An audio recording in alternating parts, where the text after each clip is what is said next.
শীতকালে গরম ধোঁয়া ওঠা চিলি চিকেনের সাথে ফ্রাইড রাইস খেতে খুব ভালো লাগে, তাই তো? তাহলে চলুন চিলি চিকেনের একটা খুব সহজ রেসিপি আপনাদের সাথে শেয়ার করে নিই। এখানে আমার হাজব্যান্ড চিলি চিকেন বানিয়েছে। ওর হাতের চাইনিজ আইটেম খুবই ভালো লাগে খেতে।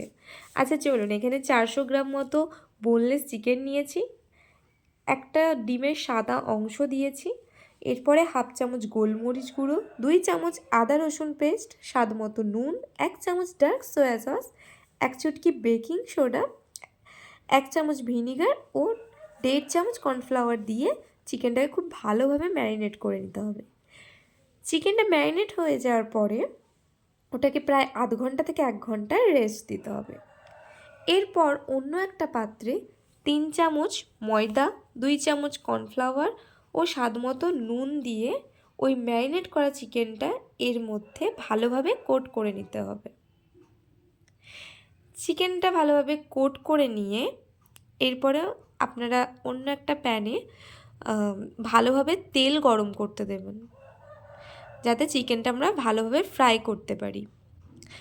হ্যাঁ, এখানে বলে রাখি, যে চিকেনটা যখন আপনারা ওই ময়দাতে কোট করছেন, খুব ভালোভাবে চিপে চিপে ওটা ময়দাটা যাতে চিকেনের গায়ে লেগে থাকে সেইভাবে চিপে চিপে আপনারা কোটটা করবেন। আমি এখানে দেখিয়ে দিয়েছি কিভাবে চিপে কোট করবেন। যাই হোক, যে পাত্রে আপনি চিকেনটা ফ্রাই করবেন সেই পাত্রে ভালোভাবে চিকেন ফ্রাই হয়ে গেলে চিকেনগুলো সব তুলে নেবেন। এবার ওই পাত্রেই তেল তুলে নিয়ে বা অন্য একটা পাত্রের মধ্যে 2 চামচ মতো আবার সাদা তেল দিয়ে দেবেন। তার মধ্যে 2 চামচ মতো কুচো রসুন দেবেন, চিলি ফ্লেক্স দেবেন, ওটা আপনার স্বাদ মতো, যে যেমন ঝাল খান।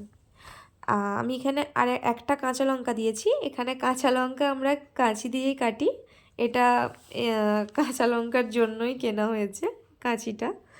আর 1 চামচ আদা কুচো দিয়েছি। এরপরে এটা হালকা ফ্রাই করতে হবে।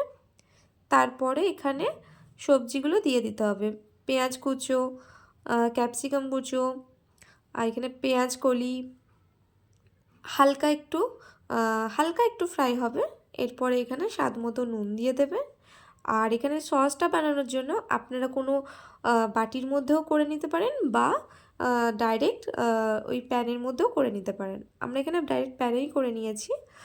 এখানে 2 চামচ ডার্ক সয়া সস দিয়েছি, 2 চামচ চিলি সস, 3 চামচ টমেটো সস, 1 চামচ ভিনিগার, হাফ চামচ গোলমরিচ গুঁড়ো, অল্প পরিমাণ জল। এরপর এটাকে খুব ভালোভাবে নেড়ে যাবেন।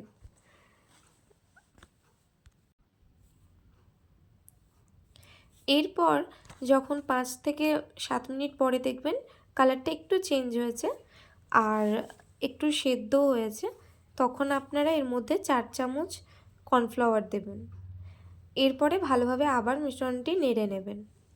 এরপরে যে ফ্রাইড করা চিকেনগুলো ছিল সেগুলো সব এর মধ্যে সবজির মধ্যে দিয়ে দেবেন।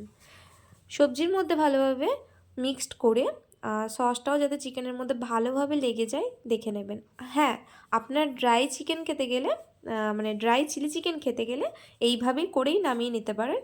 আর আমরা যেহেতু গ্রেভি চাইছিলাম তাই আমরা এর মধ্যে জল দিয়ে একটু গ্রেভি করে নিয়েছিলাম। আর যদি মনে হয় খুব পাতলা হয়ে গেছে তাহলে আপনারা একটু কর্নফ্লাওয়ার 1 চামচ মতো কর্নফ্লাওয়ার অ্যাড করে নিতে পারেন, তাহলেই দেখবেন একটু ঘন হয়ে গেছে। আজকের রেসিপিটি যদি আপনাদের ভালো লেগে থাকে তাহলে আমাকে অবশ্যই লাইক, কমেন্ট, শেয়ার করবেন। থ্যাংক ইউ, পাশে থাকবেন।